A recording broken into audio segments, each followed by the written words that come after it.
Welcome to the first Project U webinar of 2026. I figured because it's a new year, new me, a lot of new goals and new year resolutions, which some of us do, some of us don't. I thought the best place to start would be a webinar on calories and macronutrients. So if you don't know me, my name is Whitney Isles. I am the nutritional therapist that is attached to Project U, working with Leanne and Ash and the rest of the team. I do one-to-one work with clients, but also if you're part of the consistency method, you can put through nutrition therapy questions in the app, and I will get back to you there as well. So today's webinar is going to be for 60 minutes. Feel free to just sit back and let me info dump, because as much information as there is here, there's probably so much more. If you have any questions, you can ask via the chat or the Q&A. And if you're watching this, the recorded version of this, then just put any questions that you have into the app, the traineries in the place that's most appropriate. So that could be the group chat, that could be in the nutrition Q&As, or that could be talking to your coach and getting them to kind of ask me the questions through our kind of private messaging as well. Okay, so let's get today started. Welcome for you guys that are already here. I see a few of you coming in. So we're going to do this in kind of three chunks today. The first chunk we'll look at kind of calories and do the energy basics. The second chunk we'll look at macronutrients, and in the third chunk we'll do a little bit more around kind of ND strategies or strategies for neurodivergent women. So as it's a webinar, you don't have to be on camera. Feel free to kind of experience this however you'd like to, kind of off screen. You'll see kind of summaries on each of the slides. There's no kind of gotcha slides. And if the numbers feel overwhelming, it's important that we just focus on kind of plate templates, some of the plate templates that we're going to go through, and some of the hunger and fullness cues, all right? Don't get overwhelmed about, this isn't about, oh, you have to count all your calories every day, and this is how much protein you have, and this is how many this is how much fat you have, and these kind of things. This is about kind of just giving you some information, and there'll be kind of different elements of that information. Some of it will be more data and numbers based. Some of it will be actually, this is more about having a palm size of protein on your plate, rather than having to kind of get the scales out and do all the data kind of thing, right? So let's have a little bit of think about calories and what they are and what they are not. So when we're thinking about calories, we're thinking about kind of a measurement of energy, their energy units. And a lot of the time what you'll see them on in relation to like your food is the kcal. So words at this time of night, kilocalories, right? So the kcal. Sometimes people just have it as cal, but it tends to be the same thing, right? It's interchangeable. So if you see a kcal and just cal by itself, we're talking about calories. And you also see this kind of this match on most of your food, where you're talking about kcal and kj and like kilojoules. So it's thinking about kind of how much energy it can provide, right? And it's important to understand that your body uses this energy for everything, right? It's not just your movement and going to the gym, it's for your organs, it's for digestion, it's for repair. So when we're thinking about kind of food and sports, for example, we think about it in the lens of, we fuel ourselves in order to do an exercise, but we also have to kind of feed ourselves afterwards in relation to like, how do we repair? How do we help our muscles grow? Because, you know, when we're going out and we're exercising and we're lifting heavy weights, it's tearing our muscles, right? This is how we kind of develop bigger muscles. They tear and then they heal, and we need to support that kind of healing process. So what we think about in relation of calories, if we're thinking about energy, we're thinking about energy balance. We're thinking about, is there enough energy kind of going in that helps us with our needs, our activities, our digestion. So we'll have kind of different kind of energy needs throughout the day. We have our kind of a BMR, our basal metabolic rate, and I haven't gone too much into these things. So kind of, what is the energy that our body needs just to exist, right? Sometimes just existing is hard enough, right? So what kind of energy do we need to just exist? And then we're also thinking about, okay, so it's not just about existing, it's about all the kind of the physical movement that we do throughout the day. And that could be kind of doing the washing up, doing the hoovering, going to the toilet, commuting to work. So all of these kind of different kind of spontaneous activities that we do throughout the day. We think about actually how much energy does it take to eat and digest our food, right? Because if we had like a big steak and we overate and we're eating too late at night, all of these things are going to take energy in order to digest. So we have to kind of almost fuel ourselves in order to kind of feed ourselves. And then we're also thinking about kind of the energy that we use when we go to the gym, when we go for a run, when we go for a swim, or when we go for a walk, and all of these kind of things, that kind of intentional physical activity.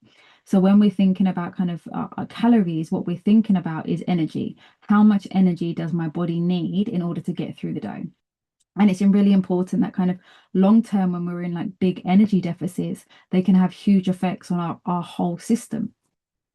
So, like when we're thinking about kind of this kind of neurodivergent friendly reframe, we can also be thinking about, instead of like tracking everything. So rather than being on MyFitnessPal or kind of whatever app that you use and having to track all your calories, you could also track calories in relation to hunger. How hungry were you today? Did you have any energy dips throughout the day? So if you're dipping at kind of 3 o'clock in the afternoon or 11 o'clock in the morning, you know, does that mean that we need to kind of think about fuel in a slightly different way? How full up did you feel after eating? Did you feel too full? Did you still feel quite hungry? Did you feel like you had enough? So we have to always be mindful of when we're thinking about tracking, as it can actually kind of worsen anxiety and kind of push us too much into perfectionism, right? So we'll be thinking about this actually next month in our webinar, because we're going to do a webinar on RFED and disordered eating. But I think it's important to kind of understand that even from the get-go, when we're thinking about calories, just be mindful it doesn't have to be perfect, okay? We're always going to be aiming for good enough. We're not aiming for perfection here, right? So when we're thinking about kind of macronutrients, these are the energy providers, right? And the three big kind of the big three that we're thinking about when we're thinking about macronutrients are carbs, proteins, and fats. Okay. So your carbs are what's really you're using in order to kind of support your brain, fuel your body, and especially with like higher intensity work, right? So if you were going to go do a high rocks, for example, we'd be really looking at carbs. Your protein helps you repair. It helps kind of helps with the internal structure of your body. It helps with the enzymes and the hormones. And fat again helps with hormones and cell membranes and vitamin kind of vitamin absorption, right? So again, some of this is a bit clinical, and I'm trying to just kind of give an overview. A lot of this you can kind of like deep dive into kind of different elements of this, right? Uh, but really, what we're thinking about is when we think about calories and when we think about macronutrients, there are three. We're thinking about carbs, we're thinking about protein, and we're thinking about fats. Okay. And we're going to go into all of these in a little bit more detail. So it's important to remember that unless you're like a really strict athlete that is kind of going for a world record or trying to get to the Olympics or trying to kind of win a gold medal on something, we're not really aiming for perfection in relation to like hitting your macros as a kind of daily target. What we really want to be thinking about is, the macros don't need to be perfect every day, but what we're aiming for is steady energy, adequate protein, enough fiber and plants and fats that support health, that support your heart and your brain health. Okay. And again, we're going to go into those in a little bit more detail. So carbohydrates, what are the types and what do they do? So carbs aren't kind of good or bad, they behave differently. And what we're thinking about when we're thinking about carbs is we have three categories. And actually, Leanne, Project You, we have a resource on kind of the different types of carbs as well. So if you want to kind of ask for that, you can kind of put that in the chat and Leanne can send it to you, make a note and send it to you, or put it into the app, the Traineries app, and we'll make sure that we can send that out again. So we're thinking about simple carbs, so your sugars, your complex carbs, which are more your starches, and your fiber, which are your non-starch polysaccharides, right? Whenever we hear poly, it's that there's multiple of, right? So all digestible carbs are broken down into glucose. And glucose, we hear a lot of kind of negative things about, but glucose, essentially the sugars, are the things that kind of help fuel your body. And what we're thinking about in relation to like simple carbs and complex carbs is simple carbs, they'll give you a quicker sugar fix. So they release a lot quicker. So simple carbs are really good for when you are wanting to kind of do a workout and you need some fuel, where your complex carbs are really good at helping to balance your blood sugar throughout the day. So if you find your kind of your energy is spiking up and down throughout the day, what you might find is actually complex carbs work better for you than simple carbs, right? Simple carbs are going to give you a quick fix of glucose and get you kind of in that energy mode. Complex carbs are going to calm you down a little bit. And we can think about things through the lens of refined and unrefined. So unrefined carbs generally bring more fiber and micronutrients, whereas refined carbs are often stripped down and can be easier to overeat. So your refined carbs is what you'd find more in your processed foods, whereas your unrefined carbs would also be known as a lot of your whole foods, right? Your brown rice, your kind of potatoes, sweet potatoes, these kind of things, right? And when we're thinking about the neurodivergent brain, we're thinking actually what we need is a little bit more fiber, protein, and fat to help reduce the energy spikes and the crashes that we have throughout the day. So a lot of the time we might kind of go for the carbs because we want some energy, our brain is tired, we don't have the space to think about things. Let's have some biscuits, let's have some toast. But actually, if we can start to integrate more fiber, more protein, and fat in our diet, what we will find is we will have less energy spikes. So our energy won't be kind of going up and then crashing. It will be more steady throughout the day. So kind of if you feel yourself getting hangry or kind of having some brain fog throughout the day, it's really good to pair any kind of carbs that you have with protein and or fat. So something like if you're going to have fruit and yogurt, or if you're going to have toast, have it with some eggs. And then if you have like sensory issues, choose kind of tolerance, like choose some textures that kind of work well for you. So it might be oats, it might be rice, it might be potatoes, and then add some kind of fiber with that. And that can even be kind of in a soup or a smoothie. It's a bit, yeah, smoothie. So you can have like oats and some kind of berries that are really good for antioxidants and stuff like that. Maybe some flax seeds all in a smoothie if that kind of works for you, right? Or you might want kind of a potato soup, and you put some carrots and kind of whatever kind of other veg that you have in the fridge into that kind of the soup. I have the Ninja soup maker. It makes life so much easier. So after you eat carbs, there's a simple pathway to think about kind of how that kind of goes through your body. So if you're thinking about the carbs that you eat, it kind of goes through your digestive system. It turns into glucose. Glucose kind of or the kind of glucose rises in your blood, and then insulin helps to kind of use the glucose in your blood and store it in different ways.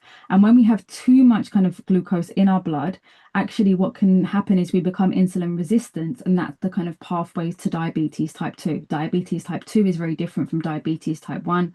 Diabetes type 1, people tend to be born with it, it's more genetic, whereas diabetes type 2 tends to come through kind of epigenetics as well, but also a lot to do with kind of what we're eating, how we're eating, and the levels of glucose within our body, right?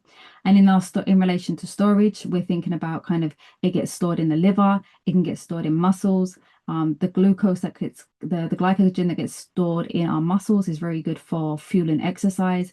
The glycogen that's stored in our livers is really good for like brain fuel. And if we have too many carbs, we know that over time it can be stored as fat as well. So why do ND brains often notice carbs? So fast carbs can feel a really quick boost. So we know that we like that kind of dopamine, kind of give us some carbs, give us some sugar, but they tend to be followed by a dip. So when we pair carbs with a protein, a fat, or a fiber, it can help smooth the curve and support the attention and mood. I made this week, side note, you know how we do. So this week I got some dates, ethically sourced dates, and I took the seeds out and I put a little bit of peanut butter, organic peanut butter into the dates, and then I melted some dark chocolate and I covered the dates and the peanut butter in the dark chocolate, and that's been my snack for this week. So a little bit of something sweet along with a little bit of protein with the peanut butter. I do sensory wise, they are quite a nice little snack, and I think you can play around with them. You can put some nuts on them and coconut. You can use yogurt, you could use coconut flakes and just play around with them and have like I have a friend that kind of does the same thing but does it so they taste like a Bounty bar. If you like Bounty, I feel like everyone's a bit Marmite with Bounty. So some of the other things that we might think about in relation to carbs, and again, I know that this is quite information heavy, but I think that, once we get into kind of looking after ourselves, the more we get into health and fitness, these are some of the things, the words, some of the theories that kind of come up, especially if we kind of go down those algorithms in like on your socials and stuff like that. So I just wanted to have a place where you have this information and you can always go back to it. Don't feel like you have to absorb everything and know everything from one webinar. But when we're thinking about GI foods, we're thinking about the glycemic index. So again, sugar, glucose, glycemic index, right? And we have high GI foods and we have low GI foods, right? And the high GI foods, again, like the simple carbs, they're really good for fueling a workout. So they could be really good for kind of just before your workout, but also just after your workout, if you've done a class, if you've been to the gym, if you've done a swim, if you've done a bit of a run. So these are really good for fueling the training, but also replenishing your carbs and not your calories, the carbs after your energy after a workout, right? And then you have low to medium GI, and they can help kind of steady your energy and make you feel full for longer. So if you feel like you have a meal and then like an hour later, so you might have breakfast, and then by 10:30, you're like, oh, I'm snacky, I'm hungry. Then what you might want to look at is the glycemic load or the glycemic index of the food in your breakfast. A lot of the time it will be cereal or it will be food, it would be quite high GI foods that you're just burning through very quickly. Whereas if you have a breakfast with a lot more protein and maybe some fiber or some good fats in that, so like you might have Greek yogurt, for example, with some granola, with some fruit, fresh fruit in there, something like that. It might kind of help keep you fuller for longer and help with that kind of energy, uh, the steadiness of energy rather than any energy spikes. I hope that this is making sense. So here's a little chart here that shows you kind of some different glycemic loads. So you can see like white bread is sitting at 100. So it's a very high glycemic load. Whereas if you was to kind of go and think about plain yogurt, you're looking at 14. So the plain yogurt, if you had that for breakfast, it would have a lower glycemic load than having toast, white bread and toast. So white bread and toast is going to fuel you for a little bit, but then you're probably going to have a crash and you're going to want to snack and you're probably going to have some brain fog and these kind of things as well. Whereas actually, if maybe you had some plain yogurt or some coconut yogurt with some fruits, and maybe some like protein powder, for example, it might help just kind of steady that energy in the mornings. So fiber is the carb that feeds your gut. Okay, it's not necessarily kind of digested in the same way as simple carbs and complex carbs. But when we're thinking about fiber, we're thinking about the carbs that we have that help feed our gut, that help kind of our gut bacteria. That we have billions and billions and billions of kind of gut bacteria and just bacteria in our bodies. And actually, we're almost like our own walk-in universe of just bacteria. Like it's like the bacteria kind of grew and they were like, we need these homes. So we developed as human beings. But actually so much of kind of what goes on for us is we're full of bacteria. We're just this universe of bacteria. And that gut bacteria is really, really important. And being able to feed that gut bacteria to help digest your food, to help with the fermentation, to help with kind of keeping your cholesterol levels low, help with kind of your blood sugar levels and normalize bowel movements, kind of help keeping your bowels healthy and just helps with kind of healthy weight and helps you live longer, right? Fiber is our friend. Everyone's like, I'm seeing all these trends on social media that kind of 2025 was the year of protein and 2026 is going to be the year of fiber, right? But fiber is really important. At the moment, a lot of Gen Z are really at risk of bowel cancer due to the lack of fiber that is being ingested in day to day. So fiber is something that we really need. An adult tends to need around 30 grams of fiber per day. And we get that from veg, fruits, beans, lentils, whole grains, nuts, and seeds. So it's this kind of, we think about fiber in two ways. We have soluble fiber, which is like the gel that helps to kind of pull everything together and get it through your digestive system. If you can see me, yeah, I'm doing all the hand movements for you. Kind of gets it through your digestive system, and the kind of the insoluble fiber is like the more roughage, which is things like your kale, kind of helps kind of grab everything on the way, so stuff in your bowels is not left behind. So these things kind of help with that kind of blood glucose and the support in the bowel regularity. So if you have constipation, if you have a lot of diarrhea, then one of the things that we tend to look at is kind of gut health and how much fiber are you eating and what type of fiber are you eating, because you might be kind of more on the insoluble fiber and might need a little bit more soluble fiber. You might need a little bit more soluble and a less like kind of those kind of things, or you might just not be having enough altogether, right? But when we think about fiber, we wouldn't go, okay, oh, I need more fiber. And then tomorrow you start having 30 grams of fiber a day if you haven't had any. It would be one of those things that you slowly, gradually kind of build up. You might look at 5 grams, then 10 grams, but you do 5 grams for a week, then you do 10 grams for a week, then you do 15 grams for a week, and then you do 20, and you build it up so your body can actually handle it. Just a quick side note. If you have beans and lentils, and I know at least one of you in here that I'm working with that I just remembered I need to put on your plan. If you have beans and lentils, um, and you're having gas and responses to those, what it might be is how those beans and lentils are prepared. So if you are buying them from a can, what you might want to do is wash them beforehand. So don't eat them when they're in the juices. So a lot of the time, what we'll do is just pour the can. Say we're having a chili and we've got some kidney beans, and we just pour the can and the water into that chili, or maybe even just kind of drain the water out and put the red beans in, the kidney beans in. Actually, if you're having some issues with your lentils, your beans, your legumes, right, it might be a case of you want to soak them thoroughly beforehand or wash them thoroughly beforehand. And if you're kind of making them from scratch, so you have them dry, soak them for at least 24 hours beforehand and then wash everything off, just to get the stuff that you tend to react to off of those grains. And then they should be a slightly better, or they should be a lot better in relation to how your body kind of deals with those. But again, especially with beans and lentils, if you're not used to them, add them slowly into your diet. Sugars and sweeteners, so what to watch out for. So again, this is not about perfection. This is not about, oh, I'm going to be really healthy and fit now, and I'm going to just eat completely clean, right? That's not realistic, right? But what it is about awareness and kind of noticing our patterns, right? So when we're thinking about kind of common refined sugars, so again, these can fall under the kind of carbs. We're looking at kind of the glucose syrups, the glucose fructose syrups, the high fructose corn syrups, the dextrose, the inverted sugar syrup, right? So um helpful ND tip here is to search in the online shopping apps so you can catch these quickly. Okay, so the common refined sugars are some of the things that we want to avoid as much as possible. It's going to be hard to get them out of your diet completely, but actually these are the things that we want to avoid, especially when we're thinking about kind of energy crashes and kind of blood sugar levels and these kind of things. When we're thinking about sweeteners, a cautious view to have is the low, not kind of non-calorie sweeteners. There's evidence there for like mixed long-term benefit.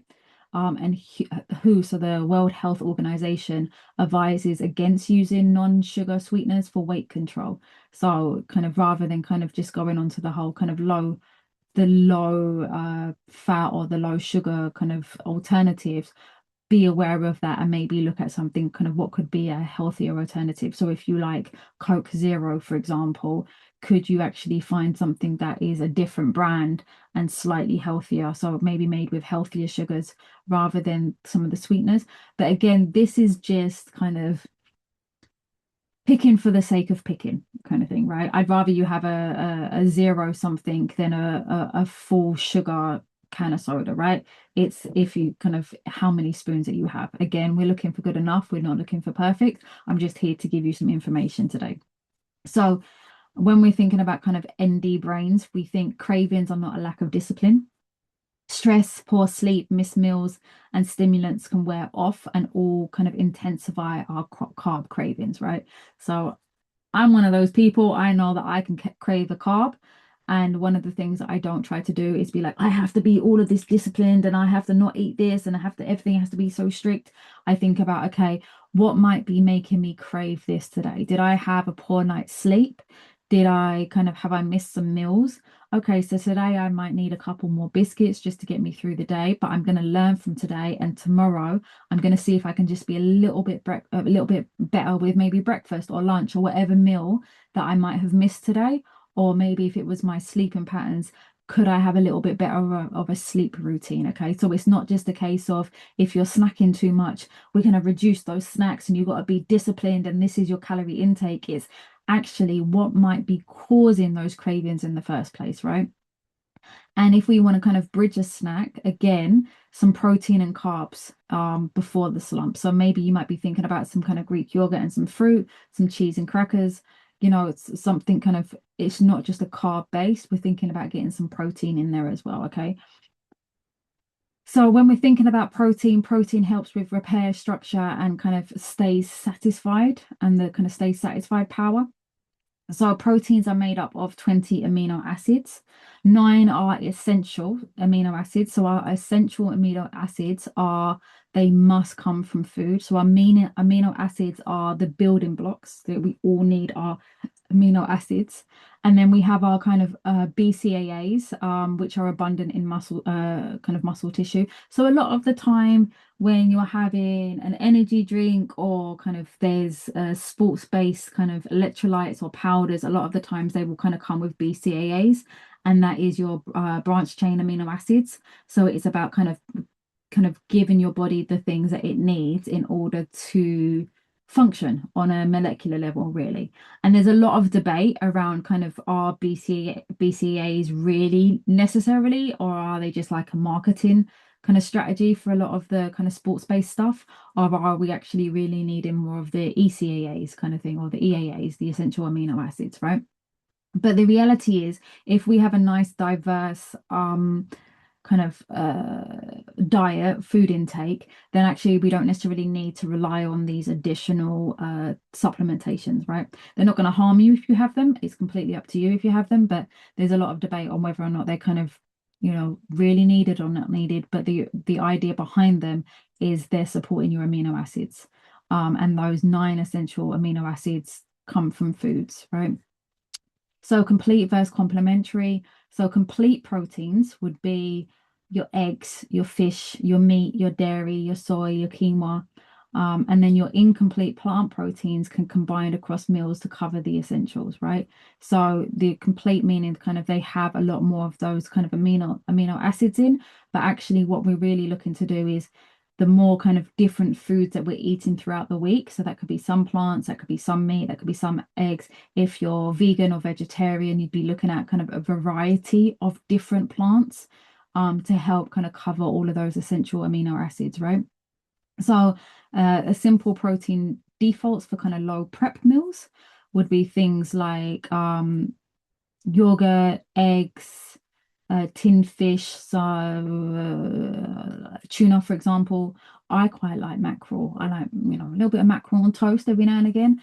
Rotisserie chicken, as I said on the live the other day. Sometimes, it's not about having to be a world-class chef. Sometimes it's about getting yourself a rotisserie chicken and maybe some kind of salad, kind of pre-made salad, and some sweet potato, or kind of something that's easy to kind of put together, some rice in a bag, and not overcomplicating things. You can still have a full meal with all your macros in that isn't something gourmet that you've made from scratch, right? Rotisserie chicken, some brown rice, and some kind of salad, easy peasy. So the aim is to include protein at most meals, especially breakfast, in order to help steady that energy. And protein quality. So not all sources are identical. I should say, so this is such a big subject. Even as I'm kind of going through, I know that I'm kind of just throwing a lot of information at you. I'm thinking about all of the things that I'm missing in this, right? So even just kind of going back to calories and how we count calories, it's important to understand that none of the calorie counting calculations, like calculators, none of the calories that are on the foods, none of them are 100% accurate. And so this is why you don't get kind of too caught up on the things that you're seeing, because a lot of the times it's kind of guesstimates. It's and what you might see is kind of different calculations, and different calculations can come from different results. So if you are looking to calculate your macros, for example, you would use the same calculations or the same calculator each time. And you would be thinking about it in the sense of you would try it, so just because a calculator has kind of done these calculations for you, or just because a trainer has done these calculations for you, it's important to actually try it out in real time, because you might have the calories and the macros down, but actually you might still be gaining weight, which means that there might be a slight kind of discrepancy in what's kind of what the math is behind the scenes. So a part of it is also about your own intuition, your own knowledge, and your own understanding of self, and thinking actually, well, maybe that's not really kind of matching where I'm at. So it's important to understand, as much as, there's a lot of emphasis put on calories and macros, especially in sports and everything and weight loss. It's important to understand that a lot of the time the calculations are not accurate, because they can't be. It's a very hard thing to actually calculate, and a lot of the things will be kind of different across the board depending on who's doing those calculations and where those calculations are coming from. Even what you see on foods, right? Or what you see kind of on labels is not necessarily like 100% accurate. And it's really important to understand that. Again, why it's, don't get too caught up on your calories and macros, and feeling like everything has to be perfect. So I'm going to kind of leave this here for you to, as a source for you to potentially kind of rabbit hole down another time, but I think it's a little bit data heavy. So when we're thinking about kind of protein, so a sample guide, which I really like, is thinking about a palm size of protein for each meal. So kind of how much protein you can fit in the palm of your hand would be adequate for each meal, because you're looking at maybe 20 to 30 grams. Or if you're having a meal and you're feeling like, actually, I still feel quite hungry after that, or I'm still getting some energy dips, you could try a second portion. So I tend to do 2 portions of protein each meal, so 2 palmfuls, right? And here, this is just, again, one example of what someone says is a ideal daily protein intake. And you can see here that this kind of ends at 2 grams of protein per kilogram of body weight. Now, for bodybuilders, for CrossFit athletes, for high rocks athletes, for the kind of those that are doing a lot more strength based, actually 2 grams of protein per kg of body weight would be quite low. And you could go easily up to kind of 2.8. Again, that would have to be monitored by a nutritionist and a practitioner, or kind of someone that kind of knows what they're doing. But actually, 2.2, 2.4, 2.6, these things, depending on kind of the program of fitness and who your nutritionist is, and their kind of thought processes, and then that actually kind of a higher than 2 can be very acceptable in a lot of places, and is not deemed harmful. I would never kind of be going into the kind of 3 grams per kg of body weight. I think that's starting to get a little bit extreme, but I know for some kind of bodybuilders, I know for some kind of CrossFit athletes, they might be going up to that kind of 2.8. But I think kind of this kind of 1.2 to 2 is a very kind of good region, especially if you're trying to kind of lose weight, for example, or change kind of body composition. That kind of higher protein level can really help with that. And I think for neurodivergent women, higher protein is always kind of good. I'm going to start kind of moving through, because I know I've got quite a lot of slides, and my door is going on. I don't know why that is happening. So ND kind of friendly planning, we could be thinking at kind of protein base, at least, or kind of batch cooking protein base, maybe once or twice weekly. That could be as simple as kind of boiled eggs. That could be something like lentils or chili, chicken and tofu. So the protein's already made, and then all you have to do is add some carbs and some veg to that. I know that Leanne also has done a lot of work around kind of slow cooking, and we're also working on some dump bags. So what you might find is actually you kind of cook a load of stuff, or you season a load of stuff, put it in a dump bag and put it in the freezer.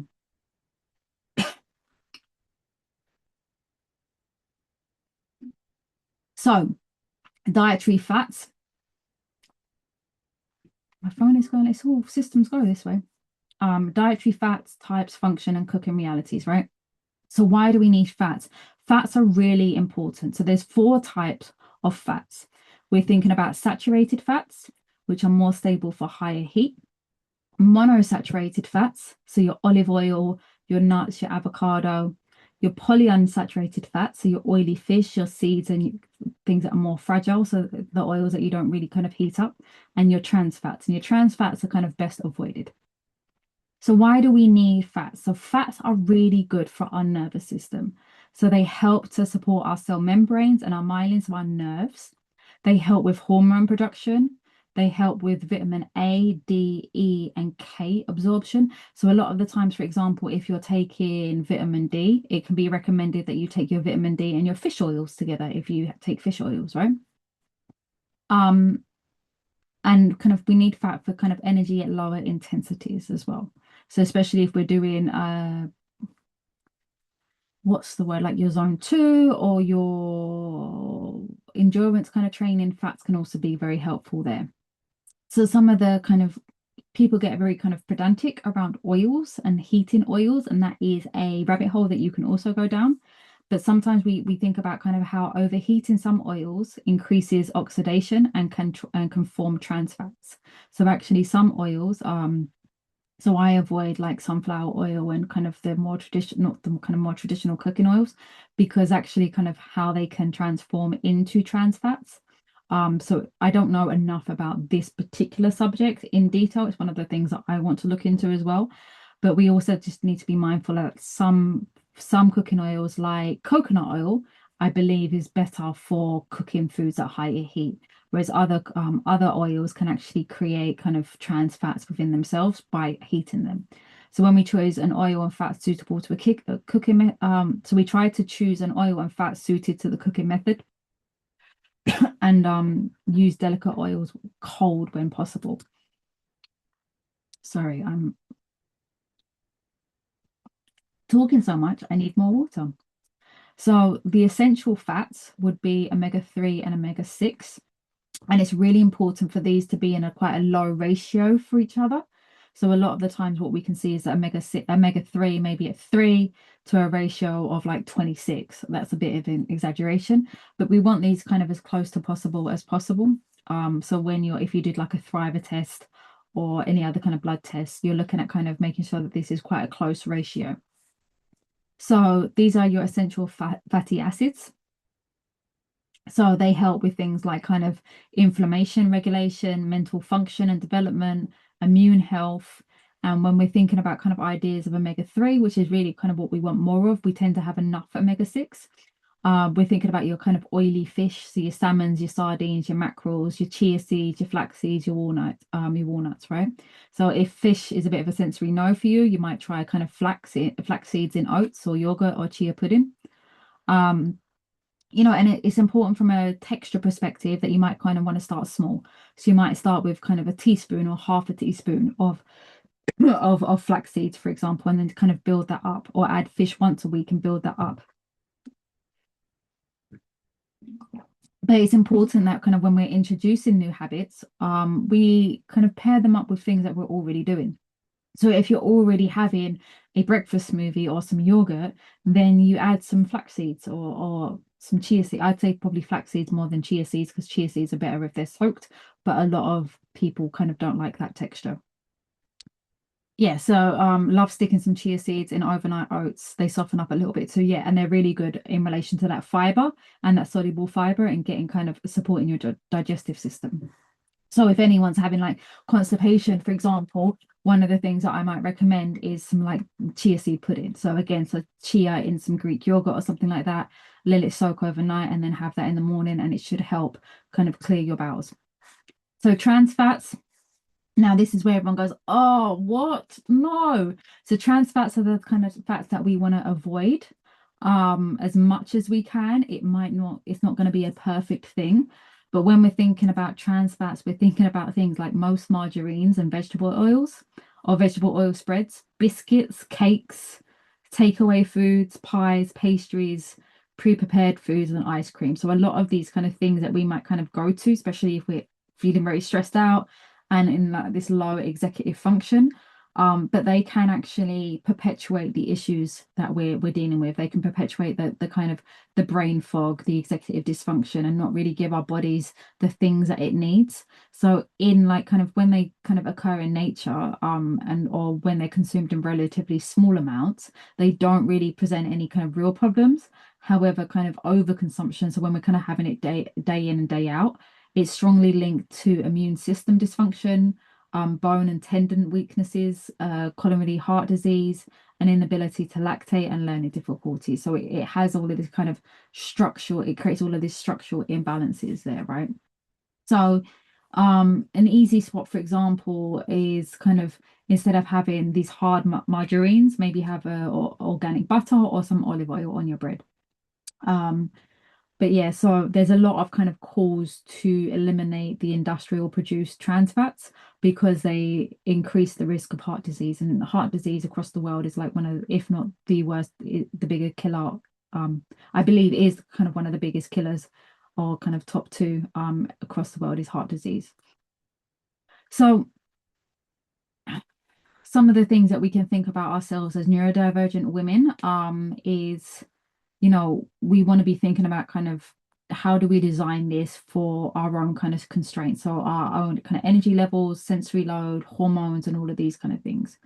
So one of the things that, I'm really a big fan of like journaling or of really like, I don't know if you like it, but I like a spreadsheet. How am I feeling? Like, what do I feel today? What were my energy levels like? And just being able to number that because sometimes we might not be able to understand what's kind of going on and how we're feeling in that moment. But actually, some scientific experiments and some pattern recognition can help us understand, oh, I skipped a couple meals and I have a migraine, or I skipped a couple meals and I have kind of poor executive function, or I'm eating at night time. Like, what are some of the things that might be kind of going on in my day when we're thinking about food? um so same foods are valid. I'm not going to be like in nutritional therapy they're like you have to eat the rainbow and you have to eat 30 different plants each week. Now I know for us that might not be possible, so the goal is always good enough, right? And if we can get 1% better each month, or have 1% improvement each month, then over the space of a year what we'll see is a lot more improvement, right? Rather than going, oh, it has to be 30 different plants and all the colors of the rainbows or nothing, right? I'd rather people be eating food and nourishing, even if it's the same meal every day for 2 weeks, kind of thing, right? And I say that coming off of a back of a breakup and literally doing that, eating the same meal for lunch, maybe sometimes for dinner as well, for the last 2 weeks or for 2 weeks after that process, because I needed something, but I didn't have the spoons to kind of be perfect in my eating. I was aiming for good enough, right? Um, we can be thinking about kind of how does this work in relation to planning, shopping, cooking, cleaning up, and how like this decision fatigue um kind of plays into this. So it's just always good to have like your default meals. So having maybe 2 or 3 meals that you already have a planner out. And I think this is the really good thing about Project You, because all of you will have your coaches, right? So I can give you the kind of overall information here, but like working with Leanne, she has a lot of kind of PDFs and resources that will help with the planning, the shopping and cooking and the cleanup, right? And help you think through those things. That's what your coaches are there for, to support that part of the process, right? To be thinking about, well, what are some of my default meals? It would be really great that if in maybe kind of one of the groups in on traineries that we share our default meals, right?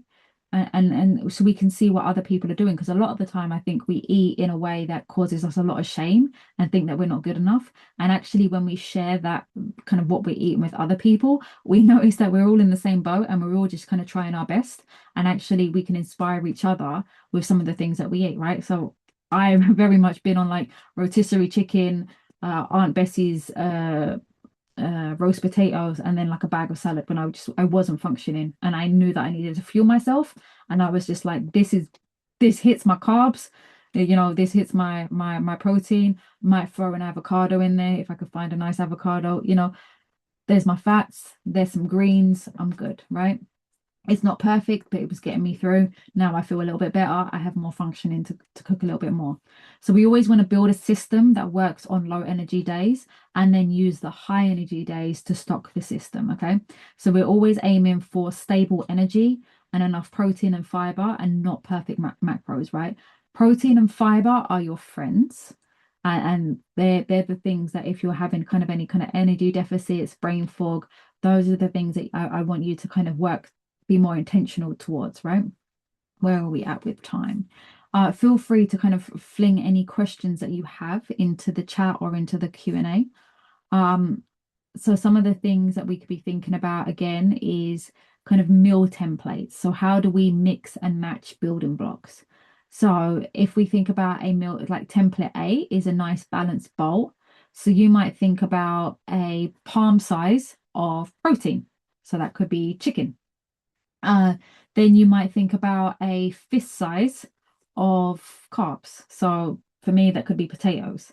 Then you might think about kind of two fist size of veg and color, right? So that might be some beetroot, that might be some spinach or kale.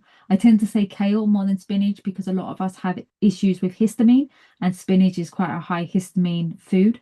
And then kind of a thumb size of fats. So that might be some avocado. I really like avocado as a food, right? So here some of the examples are some rice, some tinned salmon, some cucumber, and some olive oil, or some lentils, potatoes, spinach, and feta. Sorry, I said that about the spinach and I've put it in the thing. Um, so template B, and again, take these as a baseline and maybe make some of your own or work with your coach and stuff like that, or message me directly. So template B could be like a snack plate, right? I love a snack plate. So, you might have some yogurt, some cheese, some eggs on there. So especially if you've kind of done some hard-boiled eggs earlier on in the week, you might think about kind of some bread, some crackers, or some fruit, some veg sticks, some berries, some nuts, some olive oil, like an olive oil dip, right? And then you might think about kind of for sensory days, think about kind of maybe smooth and warm. That might be a thing. So you could do soup and bread and extra protein. I quite like soup because you can throw a lot of things in soup and not have them be kind of too profound in relation to how they change the taste.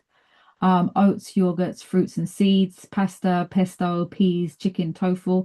So something that's kind of easy to make, that's more soothing for the soul. And these are just some random examples.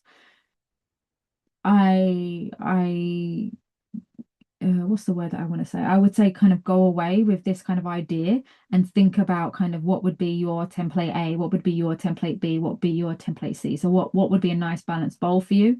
So I think that is a kind of, you could find some examples of your own balanced bowl and they could be your kind of default meals.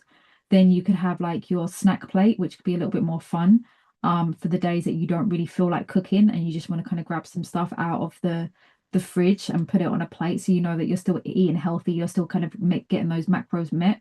Um, but you don't have to kind of have high energy on that. And then kind of what do you need for your more kind of sensory days? And what would be your safe foods that might have a little bit of protein, a little bit of fat, a little bit of fiber in there. Okay. It's also important to think about kind of ADHD meds as well and how, or some of the other medications that we might be on, and how, like, especially with stimulant medication, they can reduce our appetite. So we might potentially undereat and then get intense hunger later on. So these are things just to be aware of. So a strategy for this is to kind of front load easy nutrition. So it's about having more food earlier on in the day. So having like a bigger breakfast and kind of a medium-sized lunch and a smaller dinner could be a way of just kind of making sure that you're eating enough throughout the day. And these kind of bridge snacks to get you through the day. So when we're thinking about this kind of protein and carbs, so peanut butter on toast, cheese and crackers, protein shake and a banana, yogurt and fruit, right? And kind of thinking about kind of when do meds kind of tend to wear off, or when do you tend to get your energy dip. So if you know you get an energy dip at 3:30 in the afternoon, maybe setting that kind of bridge snack for 2:30 in the afternoon, right? So it's just some points here on kind of when to get some support. So if you experience kind of severe appetite loss or weight loss, or your weight is dropping off unintentionally, or you get nausea, then it's best to kind of talk to your doctor or your health provider. If eating feels hard emotionally, again, so you might want to kind of just consider some additional support there from a dietitian, a nutritional therapist, or a therapist. just to help with kind of relationship with food as well, right? Especially if there's kind of big emotions kind of coming up in relation to your relationship with food. Um, so again, if we're thinking about kind of menstrual cycles, we might be thinking about actually there's additional energy needs throughout kind of like menses, for example. So cravings can rise and sleep can worsen, GI tolerance can change. So again, having a few kind of 2 to 3 kind of PMS kind of meals that are sensory safe and easy to make. Use a checklist rather than willpower. Add planned snacks, proteins, carbs, increase fiber and fluids gently, and kind of keep your comfort foods around, okay? Um, so just to kind of wrap up, and again, I have given you a lot of information, and all I can think is as I'm giving you all of this information is all the information that I haven't given you because these subjects are so big, right? But it's important to kind of just if we're thinking kind of what's the overview of this, calories are energy and every day varies. So this might also be true to your training or your work. So a day at the office might require more calories than a day working from home. A day working from home might be a day that you normally snack a lot more. So that would be a day where you might prioritize your protein because it will help curb some of the snacks that you have throughout the day. If you're doing a heavy leg day, you might need more carbs compared to your rest day or an upper body day. So even if you are kind of calculating your macros and trying to kind of work with your macros, what you might find is those macros kind of need to be switched up throughout the week. So you might have a weekly target rather than a daily target. And that weekly target is broken down into the days in relation to how much energy do you need on those days. It's important to understand that your carbs, your protein, and your fats each have their own jobs, and that's why we need a variety of all. We want to pair our carbs with protein, fat, and fiber for steady kind of energy. So for us as neurodivergent women, protein, fat, and fiber are our friends. It's important to understand that fiber supports gut and blood glucose and satiety. There we go. And we're aiming for 30 grams a day. But if we're not eating that much, we build up to it slowly rather than kind of going from 0 to 100 or 0 to 30. Protein at most meals helps repair and helps with satisfaction after meals. Fats are essential. So choose stable cooking fats and minimize trans fats. For us as ND women, systems and motivation. So it's systems over motivation, right? So it's about building our systems rather than relying on us to be motivated. And the systems are something that you can build with your coaches, but we're thinking about kind of default meals, we're thinking about reminders, and we're thinking about kind of templates. And if you're meds or if you menstruate and they impact your appetite, you want to plan for bridge snacks and easy meals. And that is my webinar for today. We have a few minutes left over. So if anyone would like to ask any questions, now is your time. I will be sending the slides through and the YouTube link probably tomorrow morning after it's all loaded. Does anyone have any questions or anything that they'd like to say? Just noticed that my lighting is all over the place. And remember that you can also ask any questions in the group chat. You could ask them via I think there's a nutrition Q&A and or via your coach PT.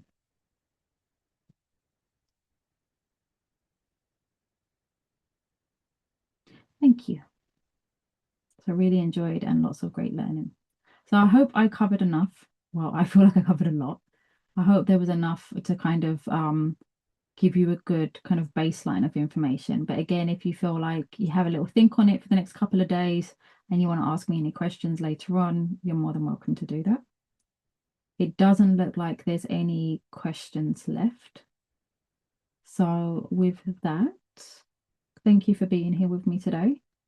and I hope you have a lovely rest of the evening. And I will see you next month.